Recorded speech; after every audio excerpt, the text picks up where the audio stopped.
कल्याणपुर नाम का एक गांव था। उस गांव से थोड़ी ही दूरी पर एक बहुत ही घना और डरावना जंगल था। रात के समय जो भी उस जंगल से होकर गुजरा वो कभी भी वापस नहीं आया। उसी जंगल में एक बहुत ही सिद्ध तांत्रिक बाबा रहता था। उसे तंत्र मंत्र के अलावा और कोई भी काम नहीं आता था। वह उस जंगल में रहकर भूतों से बात करता था और उनको अपने वश में कर लिया था। कभी कभी गांव में किसी की तबीयत खराब होती थी तो वो लोग उसके पास जाते थे और वह तांत्रिक अपने तंत्र मंत्र से उन लोग को ठीक कर देता था। गांव के लोगों को उस तांत्रिक पर बहुत विश्वास हो गया था। उन लोगों को लग रहा था कि तांत्रिक हमारा और हमारे गांव का रक्षक बनकर आया है। लेकिन उन्हें पता नहीं था वह तांत्रिक अपने जादू मंत्र से धीरे धीरे गांव के एक एक आदमी को गायब कर रहा था।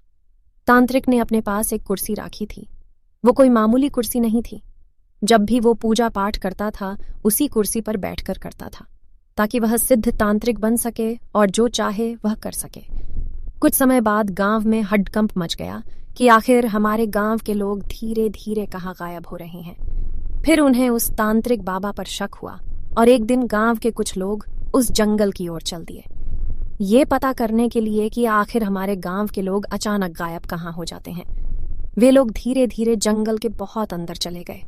जंगल एकदम घना और डरावना था। थोड़ी ही दूर आगे जाने के बाद उन्हें एक रोशनी जलती हुई नजर आई। फिर वे लोग वहां जाते हैं और देखते हैं कि वह तांत्रिक एक बहुत ही पुरानी कुर्सी पर बैठा है और वह तांत्रिक अपने पैर के नीचे एक आदमी को दबा के रखा है जो कि बेहोश हालत में था। जब गांव वाले उसके नजदीक गए तो पहचान लिए कि ये तो हमारे गांव का आदमी है जिसको हम लोग सुबह से ढूंढ रहे थे। गांव वालों को देखकर तांत्रिक वहां से भागने लगा। तभी गांव के सारे लोग उसे चारों तरफ से घेर कर पकड़ लिए और एक पेड्डा से बांध दिए। फिर पूरे जंगल में आग लगा दिए और उस आदमी को लेके अपने अपने गांव लौट गए। अब उस तांत्रिक ने देखा कि गांव वालों ने जंगल में आग लगा दी है, अब तो मैं नहीं बचूंगा। वह बहुत चिल्लाया, मुझे बचाओ, मुझे बचाओ। लेकिन उसे कोई बचाने नहीं आया और धीरे धीरे आग की लपटें तांत्रिक के पास गई और वह आग में जल के मर गया। लेकिन उसकी कुर्सी जैसी थी वैसी ही रही। उसे एक आंच तक नहीं लगी क्योंकि तांत्रिक ने उस कुर्सी को जादू मंत्र से बनाया था। यह बात किसी को भी पता नहीं चला कि वह तांत्रिक मरने के बाद भी नहीं मरेगा।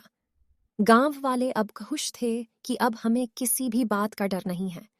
कुछ समय बीतने के बाद एक दिन गांव का एक आदमी दोपहर के समय अपने खेत में काम कर रहा था। गर्मी का दिन था और उसे बहुत जोर से प्यास लगी थी। वह पानी पी के थोड़ा आराम करने के लिए उसी जंगल में चला गया जहां तांत्रिक रहा करता था।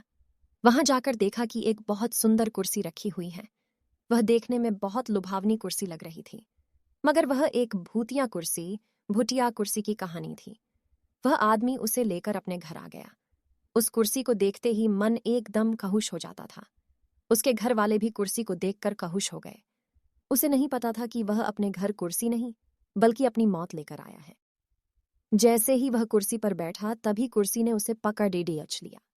उसके घर वालों ने बहुत कोशिश की लेकिन उसे कुर्सी से उठा नहीं पाए। देखते ही देखते यह बात पूरे गांव में आग की तरह फैल गई।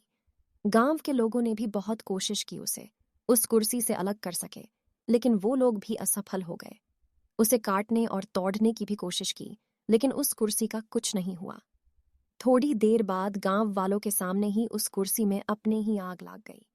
देखते ही देखते वो कुर्सी जाल कर राख हो गई और वो आदमी तड़ाप कर मर गया। उसके मरते ही वो आदमी और उसकी जाली हुई राख सब के सब गायब हो गया। ऐसा लग रहा था कि यहाँ कुछ हुआ ही नहीं है। तब से ऐसी घटना हर 2 या 3 दिन पर गांव में होती गई।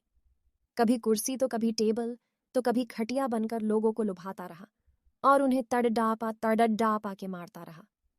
उस कुर्सी वाले भूत ने गांव में इतना दहशत फैला दिया कि सभी लोग गांव छोड़ ढने के लिए सोचने लगे।